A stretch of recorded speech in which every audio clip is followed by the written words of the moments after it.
Stephanie joins us now along with our NBC News legal analyst, Misty Marris. Thank you both for being here tonight. Stephanie, I'm going to start with you. Just before he got off the stand, Banfield started talking about the morning of the killings. Yeah, that's right, Tom. A critical timeline, right? What did he do? Where was he? When did he get to the house? He said he left early in the morning, that he had an important meeting, that he went to McDonald's, and he got his breakfast, where he then received a phone call, according to his testimony, from the nanny, who sounded stressed. He tried to call his wife, Christine, he told the jury, couldn't reach her, and they stopped testimony right before he got to the house to describe what happened at the house. It will be important, however, because the prosecution says he was at that McDonald's waiting for the call from the nanny because he knew it was going to come and that he was going to go back to the house. Misty, was unclear if Banfield would take the stand. He has. I don't know how you think he's doing so far. Would you have put him on the stand if you were defending him? Listen, I think this is a hugely risky move, and this is the direct examination right now. So this is friendly. It's his defense attorney giving him the questions to tell his story.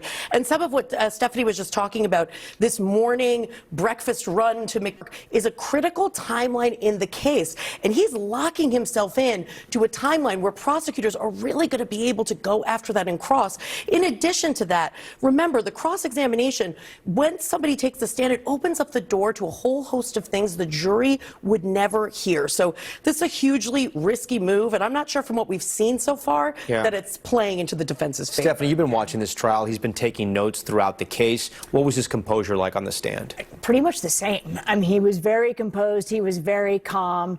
And he's talking about deeply personal things and things that don't make him look that good when he talks about starting the affair, and he's talking about how he's had affairs in the past, how his wife had affairs in the past. But he delivered everything almost exactly the same, except for that one moment where he said, it's absolutely crazy. He never would have come up with this plan. Yeah, Misty, I want to ask you, tomorrow's going to have the cross-examination, as you mentioned. The prosecution's going to get their shot. They think he's the mastermind at this. What do you think we're going to see? Well, first of all, they have to establish that there was a conspiracy, an agreement between him and the au pair to facilitate this crime. And I think you're going to be confronted with a lot of the electronic evidence. And another factor, when we talk about stuff that the jury might not have heard, remember, he's an IRS agent. So it's likely the prosecutors are going to say, well, you have training in forensic evidence. You have training which would allow you to concoct this kind of complex scheme more so than the average person. So I think you're going to see a really brutal cross